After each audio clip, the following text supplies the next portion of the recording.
Okay. Let's see. I see everybody's starting to come in. Perfect. Let me bring up. Thank you, everybody, for showing up. I appreciate everybody being here.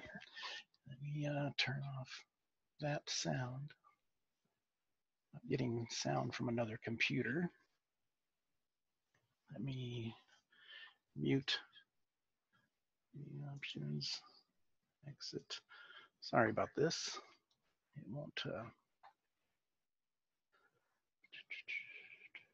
Let me get right there in a second.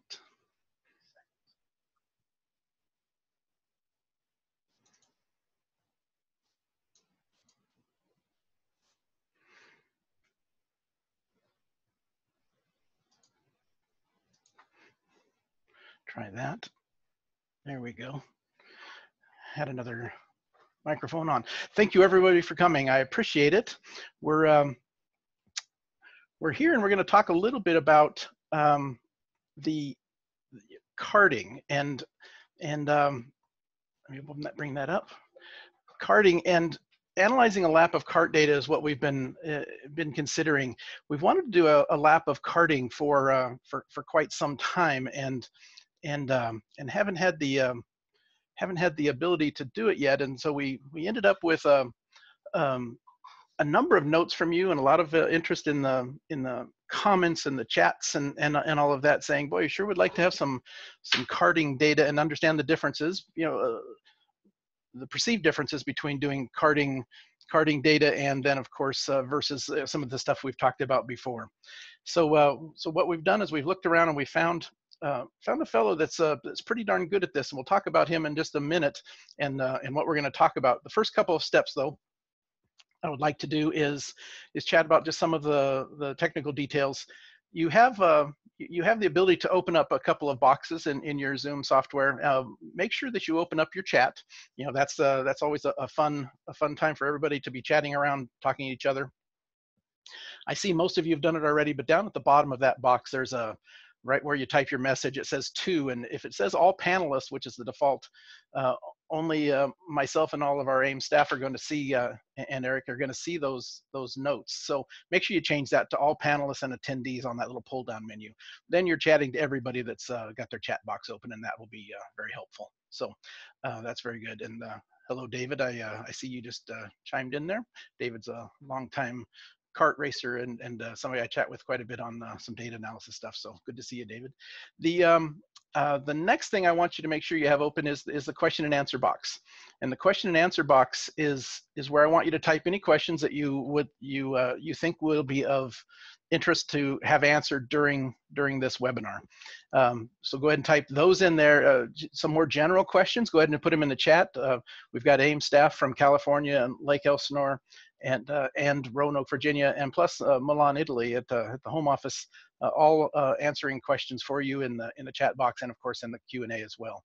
If a question pops up in the question and answer box that we think we can slip in and answer during this one, it's relevant to what we're talking about, we'll answer that live if you type it into the question and answer box. So I appreciate that, and that'll kind of take care of our little area of just some little technical details, and we'll kind of get back into where we're at here. So the karting data, we're a product, the AIM product line, really did start out in the in the karting world, and with the original Micron, and then there has been a Micron, and then a Micron 2, 3, 4, and we're at the Micron 5 right now, and it just deeply embedded into kart racing and the users that are out there. If you go to a kart track, you're going to find, just almost all karts are going to have Micron 5s, Micron 4s and 5s on it.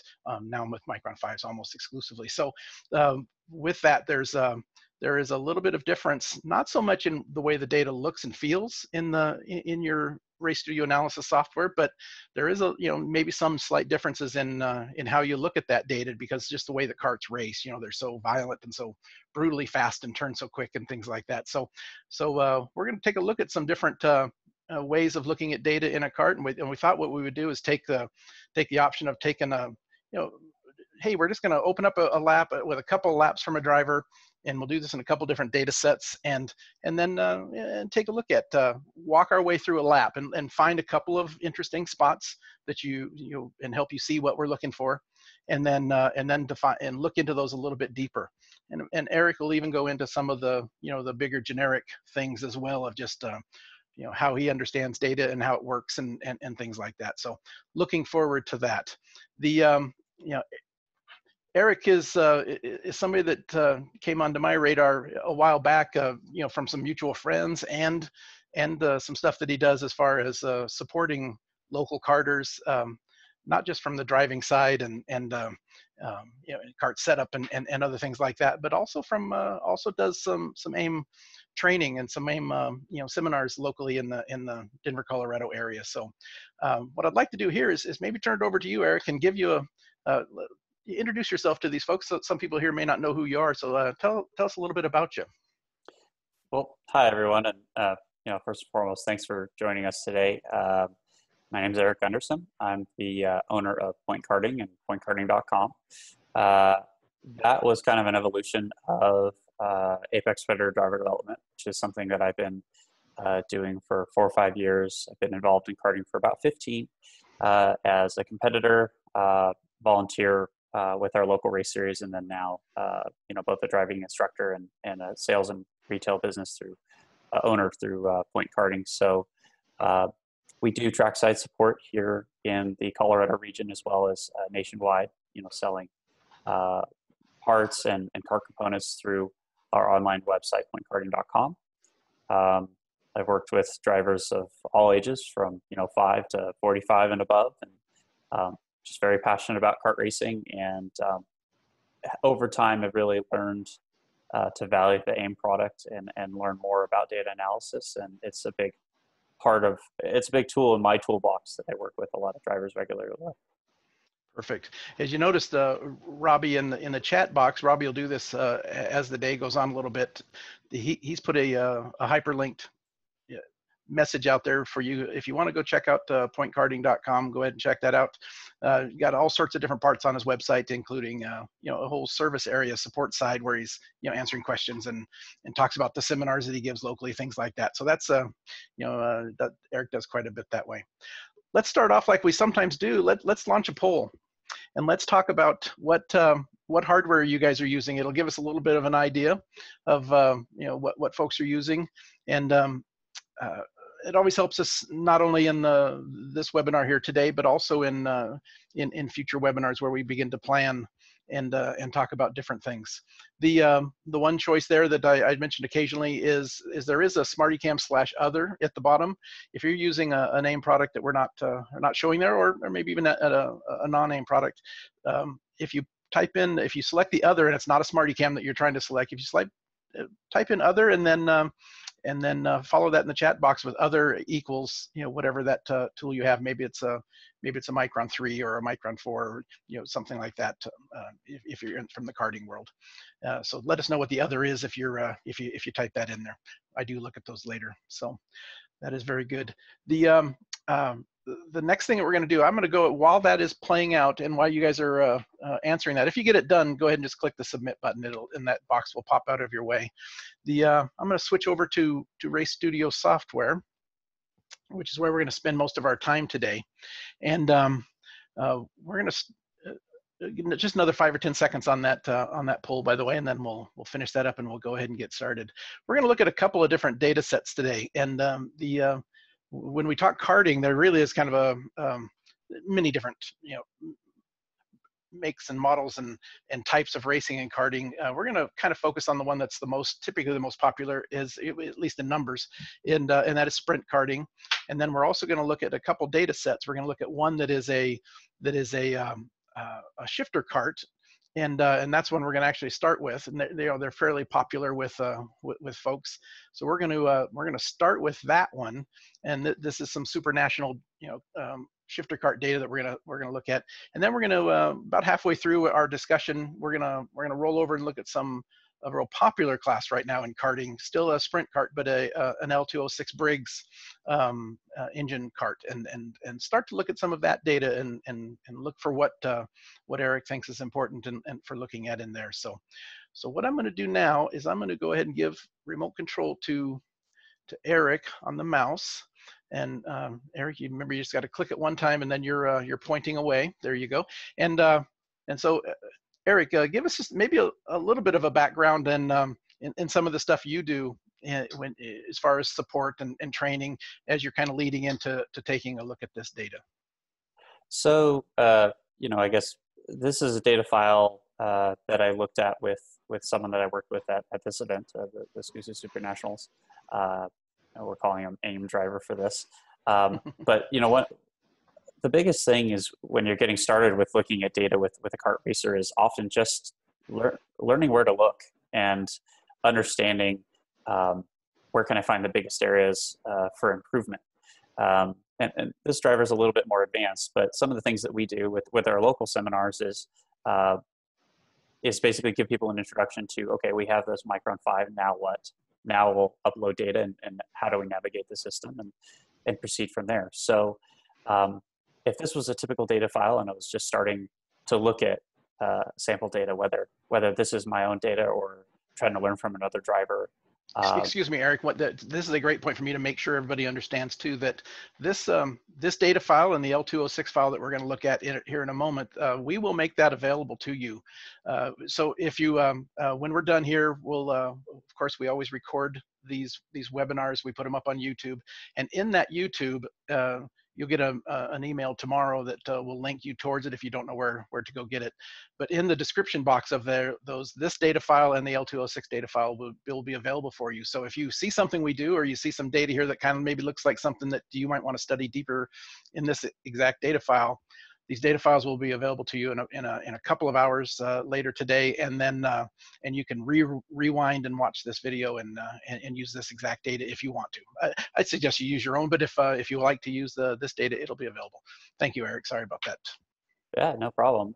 And often for myself or for any racer, looking at someone else's data or comparing is one of the great tools and one of the great things you can do in Race Studio 2, as well as just a great self-coaching tool.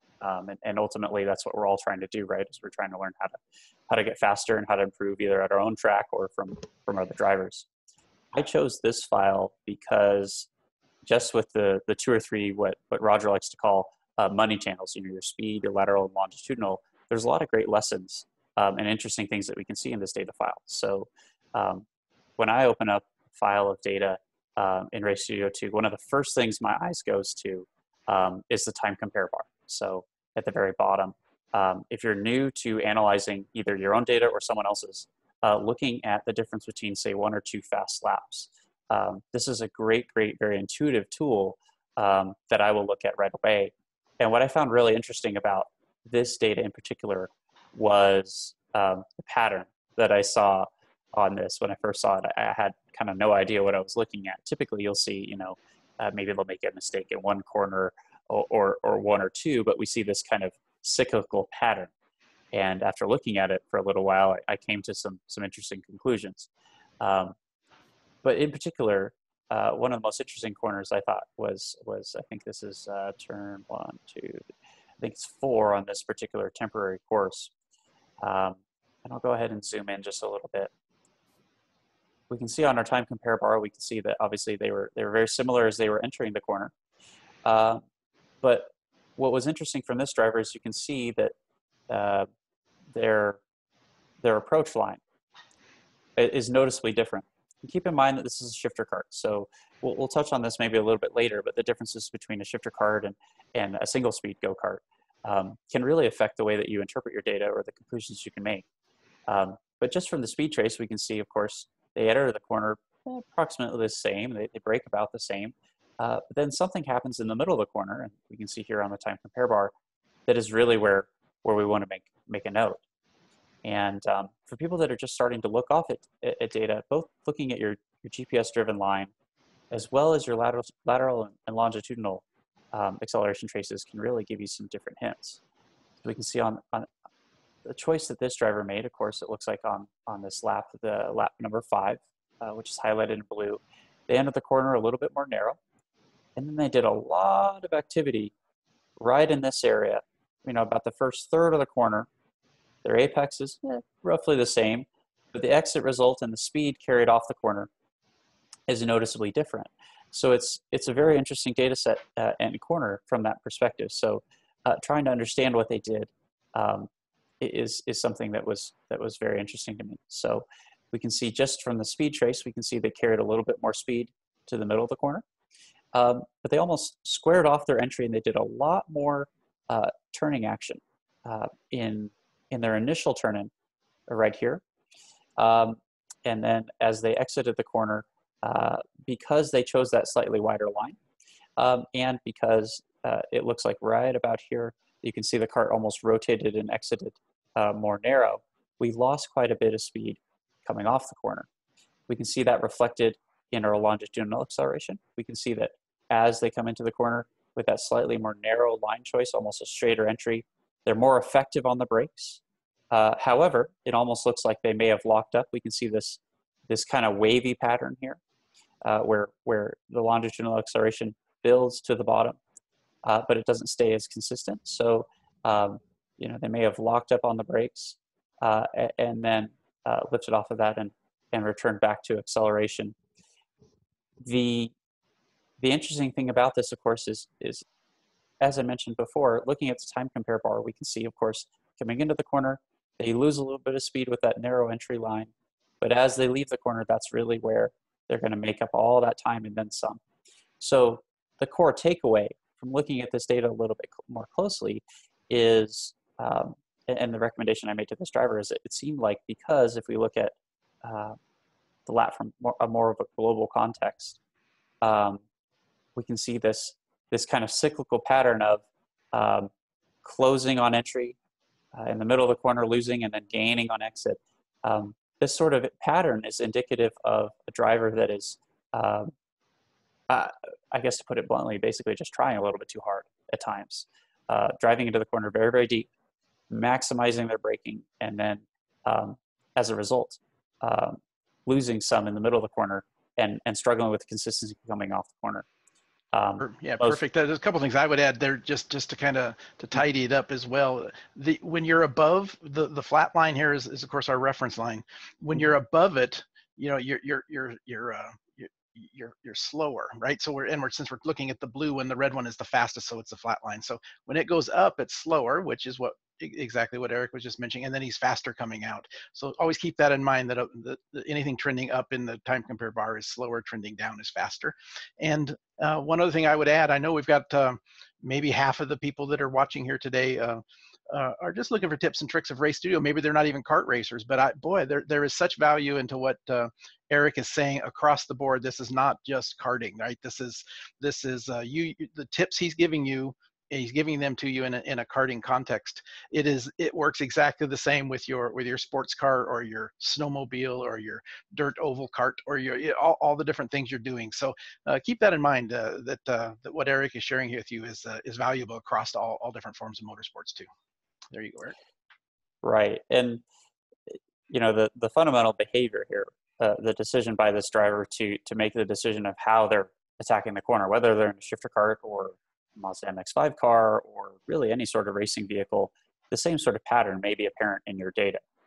But from a karting context, this is an example of a driver that is making a continued error or the same decision in multiple braking zones multiple times. And that's why I found this data set particularly interesting, and why I wanted to highlight it. We can see here on the final back straightaway where it really compounded itself by making that final decision to really just maximize their driving speed into the corner. We can see that they carried just that little bit too much. It affected their driving line coming in. They swung a little bit wide. And the other thing to keep in mind is when you're looking at karting data versus, say, a race car, is the periods of time over which you can notice these trends and changes in the data traces is much, much smaller. Karts are so reactive and so immediate that if you are to translate this to another type of race car, the periods over which these sort of same issues may manifest themselves will probably be a lot longer. But again, the fundamental takeaway looking at this particular data set was I tend to look at the time compare bar initially, look at where things are trending up or downward, looking at the shape of that curve, and that gives me a hint of where to start looking. What's interesting about this particular data set is I see the same mistake or same issue recurring over and over and over, which is a great opportunity for this driver to pick up quite a bit of time by basically changing more a 1,000 foot or a general driving habit rather than one particular corner. Exactly. You talk about karting and things happening and manifesting itself so quickly. The karting folks that use data and analyze data, it was my opinion when I first started looking at data. I started in karts and then went into other forms of motorsports. And karting to me has always been the hardest form of motorsports to do data work. Yeah, maybe off-road racing because there's such slip and slide and moving around and doing different things. But karting, everything happens so quickly, like Eric mentioned, that boy, it's you get a little luxury when you get into a sports car and you're in a corner for 5-6 seconds, right? You know, the carousel at Road America, you're there for 8 seconds or something, right? So you can really break down that corner and have a lot of data to look at. Where in this kart, it's a half a second from when they've changed directions 180 degrees. So karting data is hard to do. That's why guys like Eric have gotten, when they study this and they get start to really work this, they get really good at this data because just the amount of time that they're looking at it. It happens so quickly. You have to become very good at it. So very good, Eric. Yeah. And, I think that one thing I notice for people when they're looking at a set of karting data or a set of their own sports car data is when you open your data file, I mentioned for me, I really like the time compare tool, but the biggest fundamental I would say is really being attentive to, if you're just looking at data for the first time especially, is answering a couple fundamental questions first. So it's always important, hopefully you're looking at data maybe from a track that you've been to, but understanding what and where you are on the track. The number of times that I've worked with drivers that they've looked at their own data and they may have made one conclusion, and then we kind of work through the same process to see if they're correct. What I noticed is there's an interesting habit where a lot of people will look at a squiggly line initially, but then perhaps not take into context necessarily where they are in the corner or where they are on the racetrack. So the conclusions you may take away from, say, a long sweeping corner such as this one at the end of a long straightaway, and what you might notice in your data could be vastly, vastly different than a tighter corner such as this one, kind of in the center of the racetrack. So keeping the number of channels you have open fairly limited, and also almost forcing yourself to pause for about 10 to 15 seconds, saying, okay, I'm looking at this section of data at the entry of a corner, and I'm seeing, basically answering the what, which is the next step. I'm seeing a difference in my speed trace. I'm seeing a difference in my speed trace on the entry of a corner. That starts to give you some context to then answer the why of why is this mistake happening and how do I fix it? And I found that for myself, when I've been learning to look at data, that is a 3-step process that I try to walk myself through that helps me, and it has really helped me get up to speed with learning how to look at data much, much more quickly. Perfect. I love the what happened, where it happened, why did it happen concept, right? I seen a note go by and I wanted to touch on it really quickly. I think it was Jim talked about the being able to. I'm going to zoom in a little bit here, Eric. I'll give it back to you. But it looks like there's a huge difference here, right? And especially to those of you that maybe are running sports car data where it's a 2-mile track. Think about the scale that we're actually looking at here. This is 40 feet. Is the scale bar down here? So while it looks like there's a big difference, that may, because it is such a smaller, compact data set, that you end up, this looks like it's a huge difference, but it might be a cart width wide or something, right? And if we zoom way in there, you can see that it's probably a 10-foot maybe difference in line, because this is now 20 feet across here, and this is about half of that. And so this blue one might have been passing somebody going down the inside, trying to finish a pass on somebody. And but that's why it looks like there is such a big difference here, is because we are zoomed way in on it, just on literal size, right? And then Andy mentioned that you can start to see these differences in these X's not being aligned with each other. That is happening at that happens all the time, because those X's are aligning on that GPS based on driven line distance around the track, right? So if you go back to the start finish line, they're going to be aligned perfectly. And then here you can tell that the red one went a lot more feet, many more feet around the corner. And if we put the cursor over here, you can see that the red one is now back here because it went, the line was longer, right? So we're showing them both at approximately 300 feet since the start finish line, but this driver drove that 300 feet and is way back here, and this one is up here, right? Because of the difference. That is exaggerated a little bit in karting, because again, we are zoomed in so close that you're seeing these 3 or 4 feet difference. And now when this goes around this corner, the red one went at a shorter distance, and those X's are going to start to come back together. There are ways to fix that. As a matter of fact, a little bit of a view into the future. Thursdays, our next webinar is going to be talking, one of the things we're going to talk about is this very phenomenon, and how you as a data guy will overcome that, and how to adjust that and make that work. It's one of the things we're going to talk about in a couple of days on the next webinar. So that I seen that question. I thought that was such a great question. It kind of fit right in with where we were at with Eric. So I wanted to jump in and give that quick little demonstration. Thank you, Eric. Sorry about that. No, that's okay. Yeah, the issue of scale cannot be overstated Yep. with karting. So I see we have a question here from Eric Wakefield at the 2,000 foot mark. His question is, why so much noise? And I think he's talking, I'm assuming, about the lateral or longitudinal acceleration trace. And he's noting just past 2,000 in that area. Right. I'm sorry. Mm-hmm. For a little context, this particular track, this is a hairpin corner leading onto a main straightaway. Again, this is a shifter kart. Keep in mind that with this particular corner, what we can see here on the longitudinal acceleration is if you look at your kind of median line, or basically where there is 0G. Go ahead and click on it once there. Go ahead and click on it once. There you go. So I'm sorry, I clicked on it. So there you go. Okay. Now they're seeing where you're pointing. Yep. Keep in mind that just before that, we can see he's now basically transitioning from the end of his braking zone.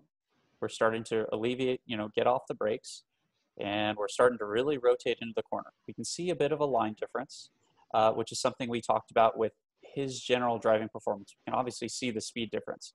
On the blue lap, it looks like he essentially overshot the entry to the corner.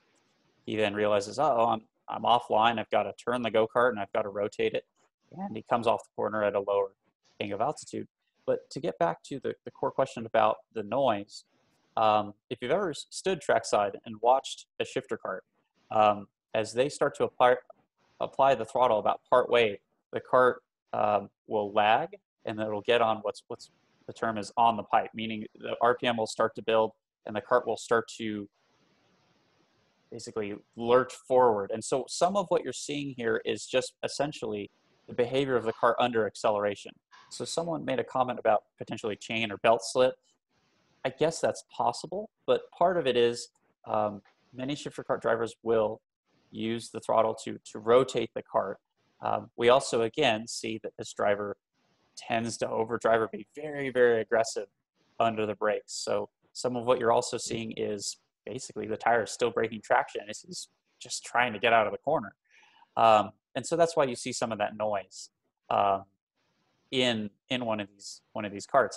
It'll be interesting, Eric, to notice how that noise changes when we look at, say, the L206 data versus a shifter kart, which is a brutal machine under acceleration. And for those of you that are that normally look at data from sports cars or other form of motorsports versus karts, these things have no suspension as such. So the tire roll and the kart lifting up and flexing in the middle is is the way that it does that. So you see a lot more harmonics in the data. And in karting, even with the L206, I haven't, we haven't studied this. We'll look at it in a moment. But even karts, when they're really, almost all karts, when they're really on the limit, will get a little bit of that noise, and it's just as much as there is no suspension taking it up, and the kart is rocking and really hitting hard, right? So you'll see some of that, and you see some of it in higher performance sedans as well. But you see it a lot in karting, especially on this corner. It could be a bumpy corner too, corner exit. This is a temporary track in a parking lot, and who knows what they're running over at this point as well. And one other interesting thing is, if there's ever at your kart track, one of the things that I always love to see in data that's always a great teaching thing for me, is if there's a particular curb that you run over, you can actually see on the longitudinal as well as the lateral. If you zoom in close enough, you can actually see when the front of the go-kart will go over the curb and land, and the rear will go over and land, and you'll see some of that noise as well. And sometimes you'll actually see almost a spike in your acceleration. So we have a couple of tracks here in Colorado where you'll see that, and you can actually almost compare data, and you can see if someone's taking enough curb or less curb based on the amount of noise that they're generating, which is, a video sometimes is a good way to judge that as well, but it's an interesting thing to see in data. Yeah, I love it that we just walked through what Eric described a little bit ago, which is, what happened, where did it happen, and then we just went about 3 or 4 minutes there of the why, and we threw out 3 or 4 items that it could be all good. The next step for it to actually get to the answer of the why would be, okay, what other channels do we have? Do we have video? Do we have, talk to the driver? Do we know the corner?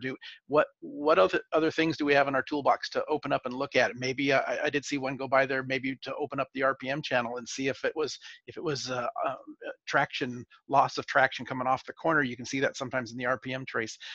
Is it video? Is it opening up the sensors? We're looking at GPS-based sensors, and sometimes you can open up the sensor-based, the lateral G's and the accelerometer data that's in there, and see some things of hitting the curbs and with a little bit more fine detail. So I love it. What happened, where it happened, and what we just chatted about was the why, was that third part, which is the most important piece typically to get to the answer. So I think a great transition at this point would be looking and comparing some of the violence we see in some of the traces here, with looking at some of the L206 data. Okay, this is a different track, a different kart, but some of the things you'll take away from that is. While you're chatting about that, let me bring up that data, and we'll take a look at it. We'll close that, open this up. Let me scale a little bit just so we get it to where we're kind of seeing everything a little bit better. And there you go. You should be able to control, just click once, and then you should be able to start looking at some things. So we wanted to do lap 7 as well. You might want to add lap 7 in there. Right.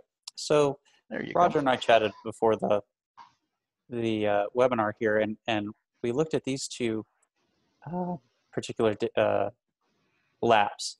And this is kind of another note about keeping in mind in karting the type of go-kart you're driving. So if you're driving a high-powered go-kart, like a shifter kart, the way that you're going to approach and attack corners is noticeably different than something like this, which is what's called a cadet go-kart with a Briggs & Stratton 206 engine on it. This is at a track in Phoenix. So with a single-speed go-kart, where you maybe only have one rear brake, granted in higher horsepower go-karts, this isn't 100% true, but minimizing your mistakes and not having that horsepower to get out of mistakes really, really compounds itself.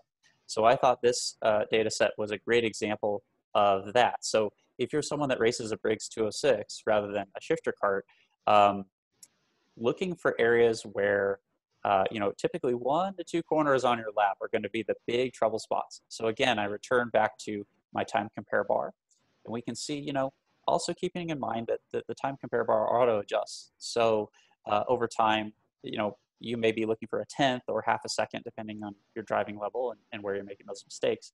But we can see that right here, obviously, is a very big area. We can see up until this point on the time compare bar, things are almost identical in our lap, and that's the start-finish line, so he hasn't gone very long. But we see this mistake here in this corner, this change in driving behavior really affected him all the way down this straightaway, and really until he got to this corner here, with a low speed go-kart, or a single speed go-kart, there really isn't a chance to reset. And it's true for a shifter kart as well, but it compounds itself even more with a lower horsepower go-kart. So you have to, in a way, be even more precise with a single speed go-kart.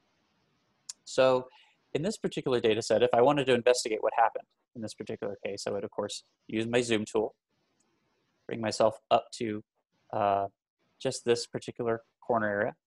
And as I zoom in, immediately I can see some differences in our driving line. See on the blue lap, we entered a little bit wider. We also exited just a little bit narrower. But what's more interesting as well is the speed and the braking decision that we made. So this driver is relatively advanced, but they still have a little bit to learn, and they were learning this racetrack. Often, if you're a new driver or you're just starting to look at data, one of the habits you'll find yourself or maybe someone else making, say if you're a parent or coaching, is drivers will tend to almost race towards the apex initially. It's a fundamental that not just in go-karting, but in a lot of forms of motorsport on road courses, people tend to almost view that that driving straight towards an apex is almost like a little security blanket that can help them feel a little more confident. The downside, of course, is as you come out of a corner, it will really hurt your exit speed. So if we look at the two corners here, or these two laps, we can see that this driver's speed as he approaches the corner, he is higher in speed until he gets to the apex, but the opposite trend is true as we exit the corner. So the takeaway that you might learn from this data is we need to focus on driving more of the blue line into the corner, where we focus on having that nice smooth arc into our apex, and then transition back over to the red, bring it out nice and wide coming out of the corner.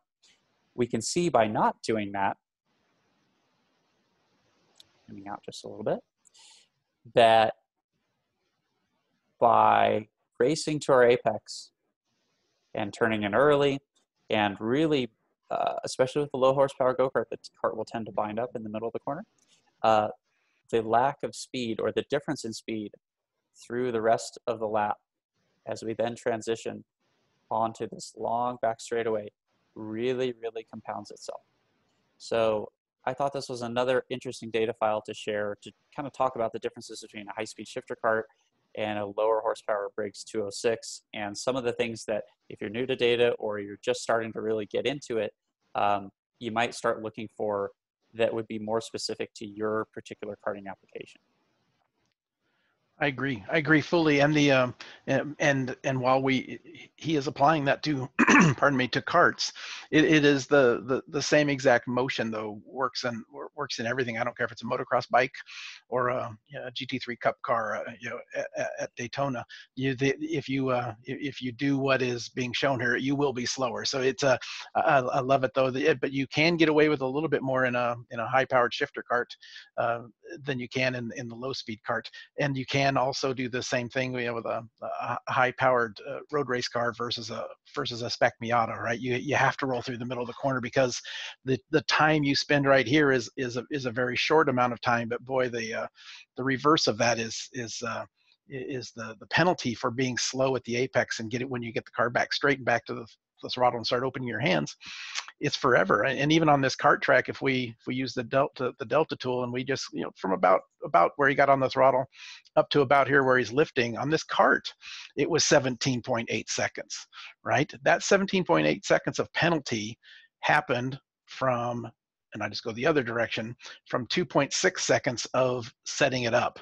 The risk reward there was not great. This is not a great corner to take a risk of having a slow exit. So it's works in every form of motorsports. The same concept is correct everywhere.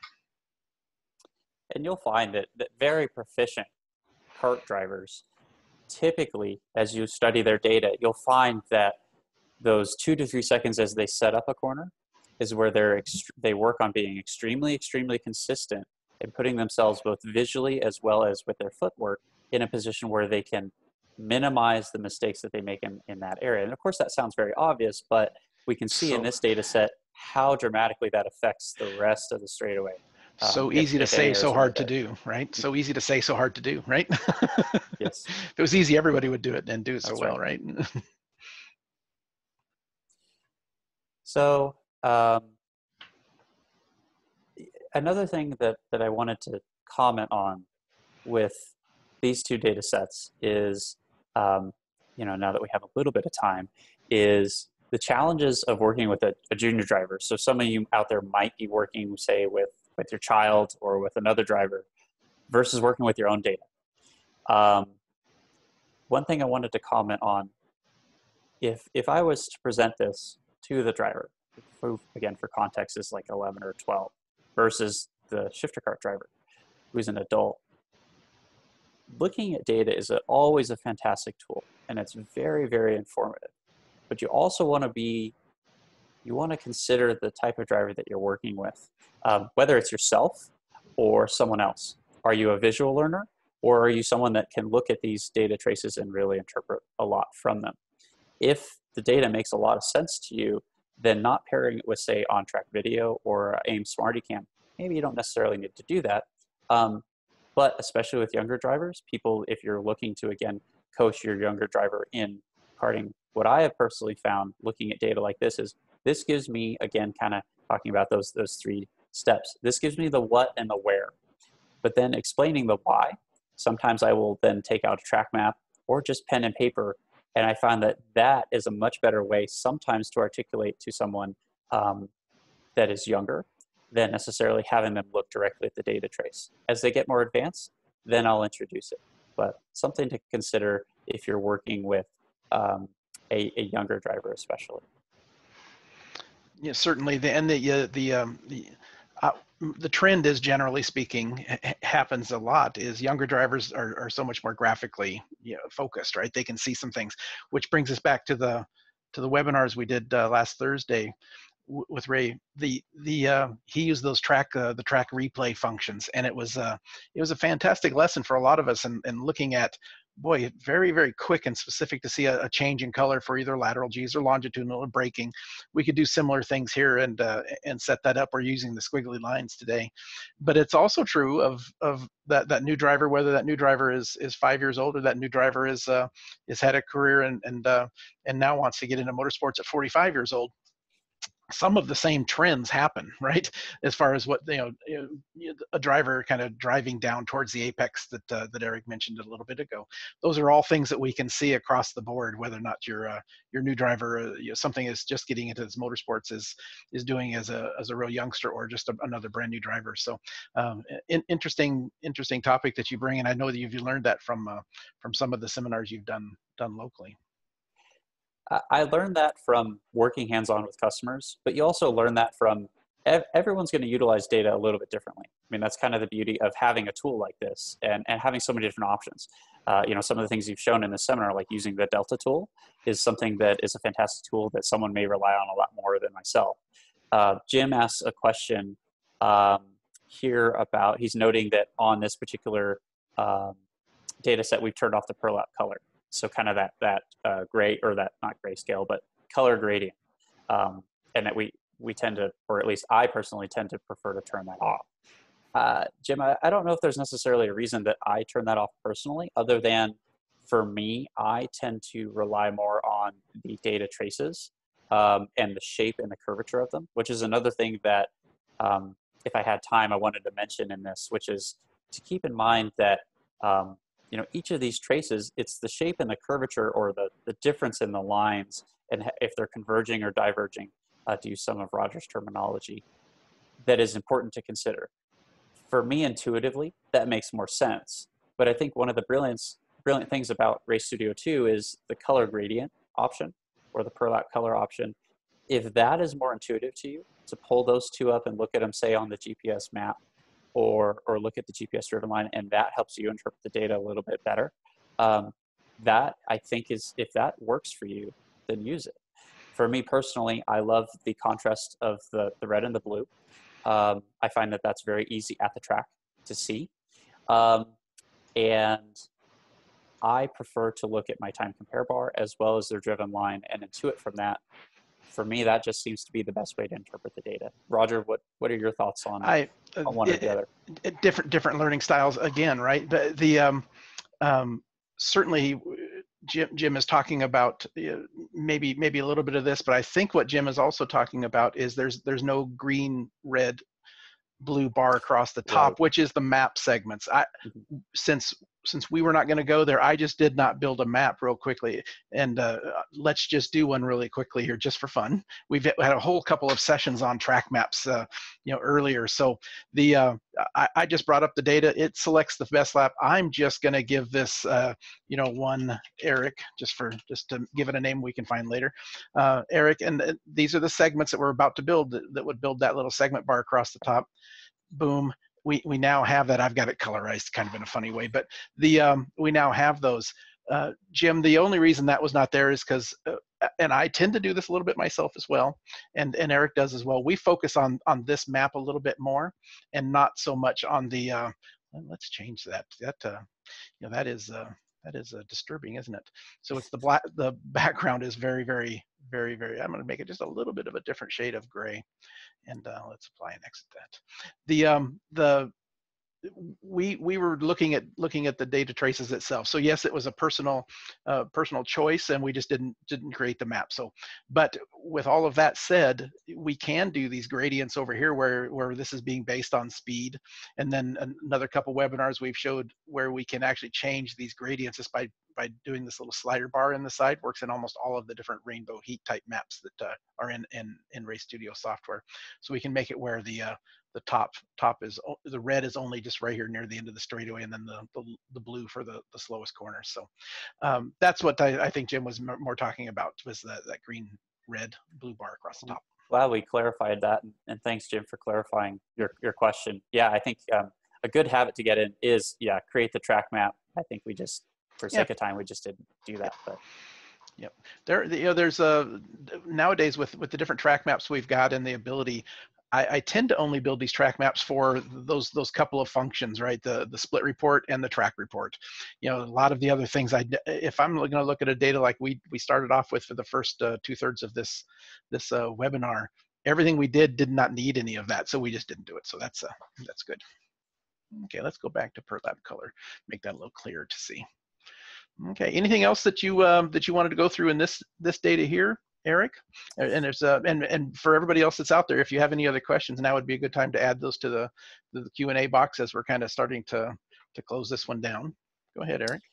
That was the biggest area that I wanted to focus on this particular data set, was talking about the difference in the driving style of a single speed versus a shifter kart, and how the two will manifest themselves in terms of, again, if we're looking at a lap of karting data and we're comparing them, where those differences going to happen. And of course, we ended up on a general driving topic about turning in too early or using different things, but those are the biggest things. A lot of people I know run the Briggs & Stratton 206 platform. So there's a couple particular readouts that, if you really want to get into the weeds on tuning your Briggs & Stratton 206 and optimizing, that can be helpful just to glance at in AIM. So one would be your head temp, and then the other one is your RPM. So this particular kart is what's known as a slide restricted kart. So we're not running the full black throttle slide. For those of you out there that are racing Race 206, if you're an adult, that's what you're racing. But the other thing that might be helpful to look at is your head temp. So let's say it's a hot day and you're curious about kind of how things are going. Just a quick glance at, and I think we might just be running out of space here on the map, but looking at your average head temp and keeping that in mind is something that you might want to just glance at. Of course, you can see that on your Micron display. Let me scale, while you're doing that, let me scale that a little bit better for you. Go ahead.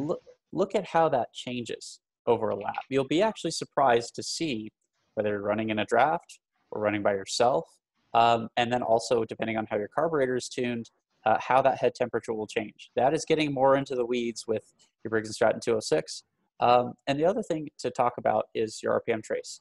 On this particular cart, they don't hit the rev limiter because, again, they're slide restricted, and the gearing was such that we didn't have to.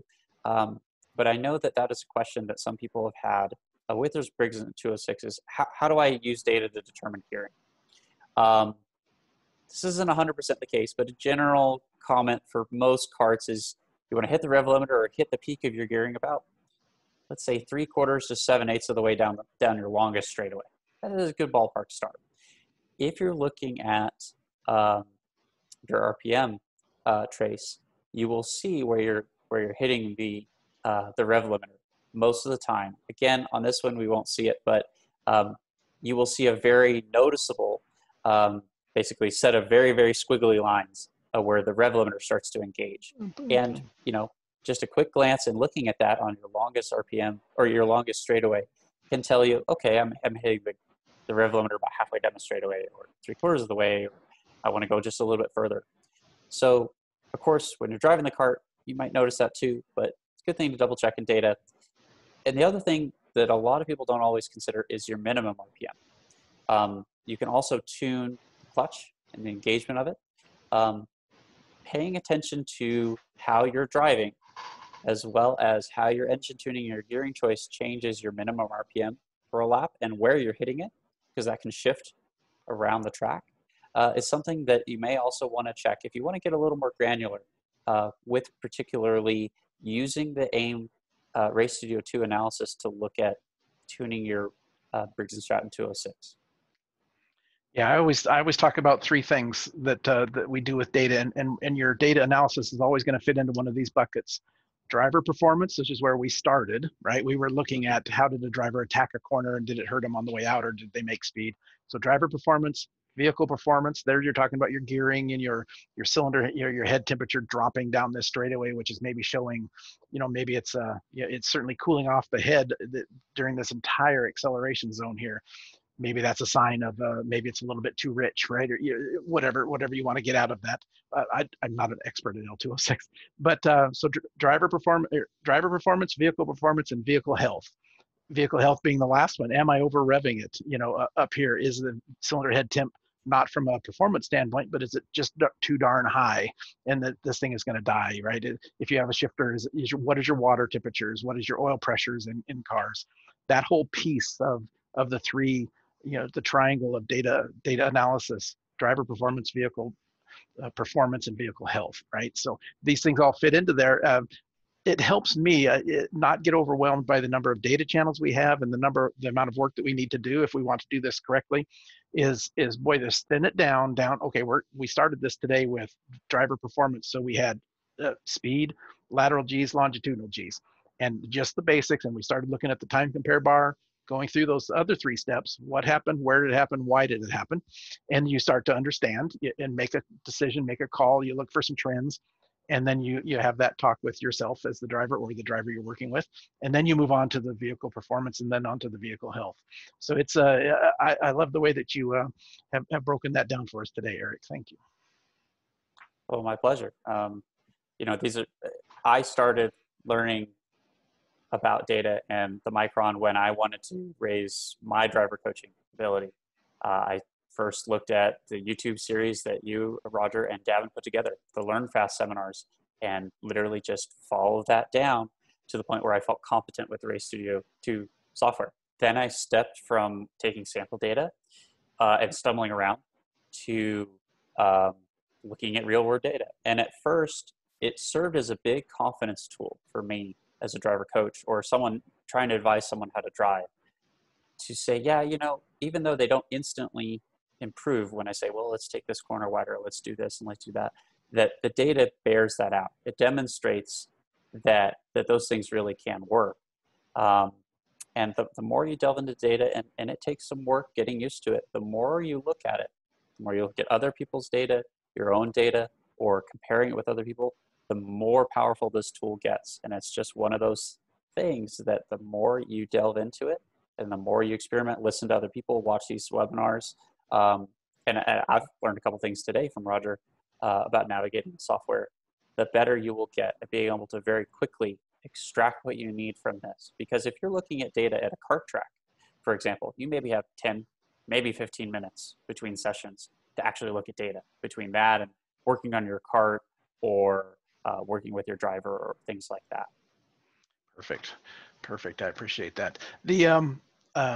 It is an experience game at some level. It's like another tool in your toolbox, but the difference is it's not like buying a wrench and then you buy the wrench and it sits there and waits for you to grab it and it's pretty easy to apply it. Data, you need to invest a little bit of time, and everybody here, I'm preaching to the choir. You're here watching these webinars. The ability of how good you use this tool is by getting in and using it, and you will get better at it. And then of course here at AIM we've got lots of support and lots of great dealers like Eric that are out there helping everybody learn some different things.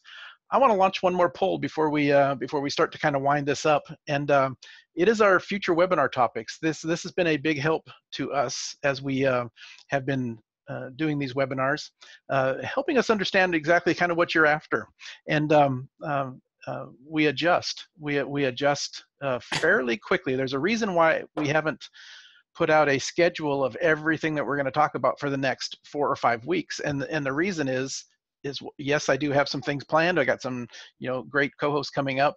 We hope to get Eric back and talk about the next level of karting data analysis in a future webinar as well.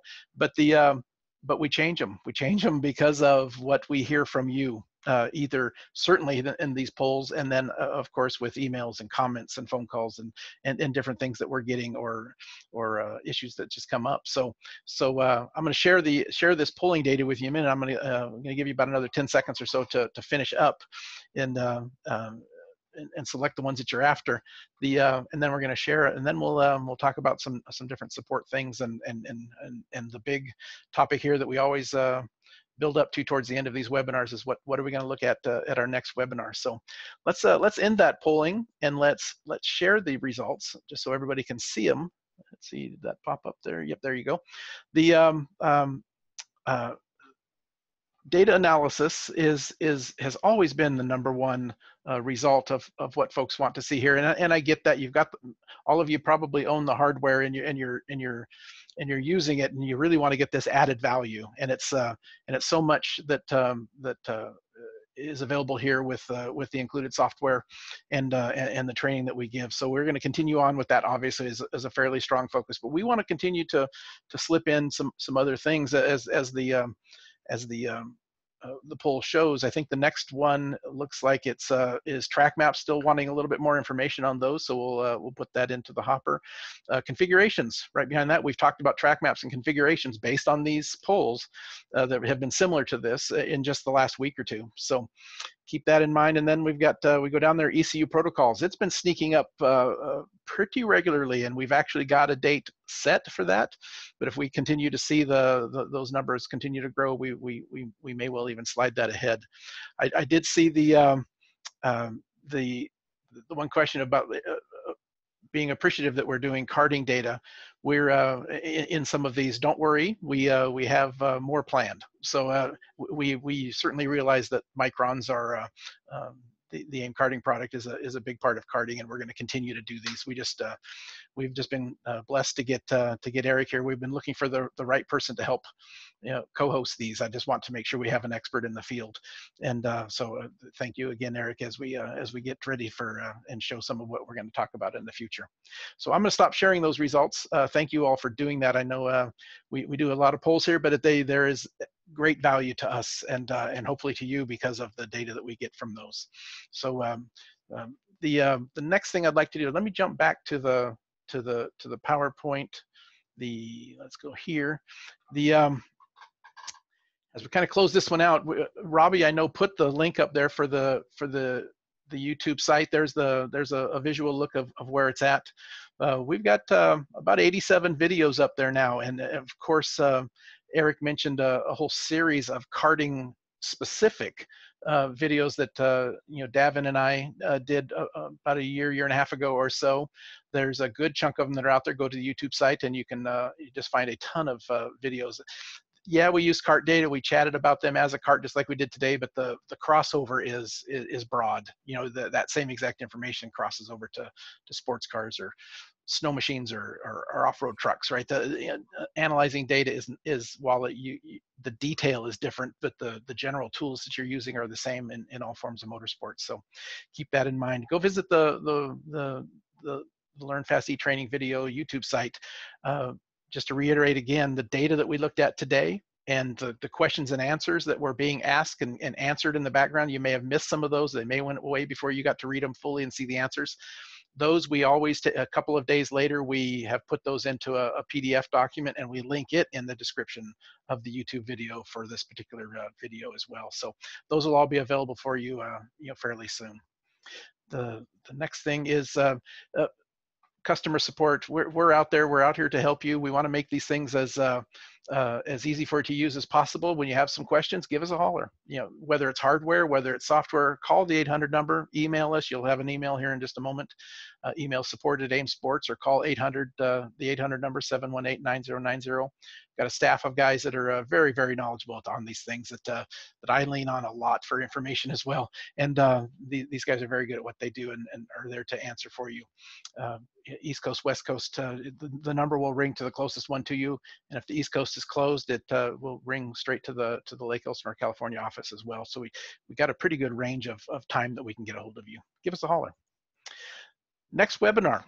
The next webinar is something that we've kind of adjusted because of comments and things that, and even Eric mentioned it today. There's a couple things I did, and we were a bit of a hurry to get maybe that delta function or create a map or something like that. And Matt and I have been chatted a little bit in the last few days, and one of the things that I thought we ought to bubble up is there are some really cool tips and tricks for all users. It doesn't matter if you're a kart user or a sports car user, or an off-road truck or a UTV. There's some neat things that you can do in this software that some of us take for granted, and I can't tell you the number of emails or comments that I've got, not only from new users or generally new users, but experienced users of our software. Boy, Roger, when you did that in the software, I didn't. You get into a rut and you don't realize that there's some neat little tricks that you can do. And so Matt and I have sat down and we've created it, basically a top 10, but I don't want to limit it to that. We may go more than that. We may go a little bit under that, but just little things that in your daily use of Race Studio analysis, what are some cool little things that you may or may not know how to do in the software? So be ready for that one on Thursday, June 18th, just in a couple of days. We're going to, Matt and I are going to just sit down and just go back and forth and show some different tips and tricks inside the software. Maybe it's in the measures graph, maybe it's in GPS, maybe it's in track reports, just different, XY plots. And not only tips and tricks, but even maybe a deeper understanding of how each function is working. And just to give you some pretty cool background information and tips and tricks. So keep that in mind. You're gonna enjoy that one a lot. I have been looking forward to this one as well. Matt's gonna join me on Thursday. So with that, let's start to close this one out. Eric, we went over a bunch of stuff, and it was great having you here. Look forward to having you here for a couple more where we maybe even get a little bit more advanced in karting data. But what do you have anything to add, kind of as we're closing up? I do want to touch on one question I see here. Someone just asked. Okay. I'll just keep it super brief. Rudy, you asked, what is the best temperature for an L206 black slide? They just changed the spark plug, so everyone's still figuring this out. But if your operating range is between 375 and 400, you're looking pretty good. But the exact temperature on your engine might vary a little bit. Learn to read your plug. We can talk about that some other time. The biggest thing I'd say is, to close this out is thank you guys for participating. I've learned probably more than hopefully you guys have learned from this, both from Roger and from some of your guys' questions. Looking at data is something that, as Roger alluded to, you just have to keep working at. If you have any questions, my contact info is up there. Please reach out to me, because I guarantee you, if you pose a question to me, even if I know the answer, the fact that you're asking the question will tell me that it's something that I need to be more cognizant of when I'm working with data or explaining the product to people. So I appreciate the opportunity to be able to be on here and talk about karting data. It's something that I use regularly, that is an immense tool in my toolbox. It's not the only one, but it is a very powerful one.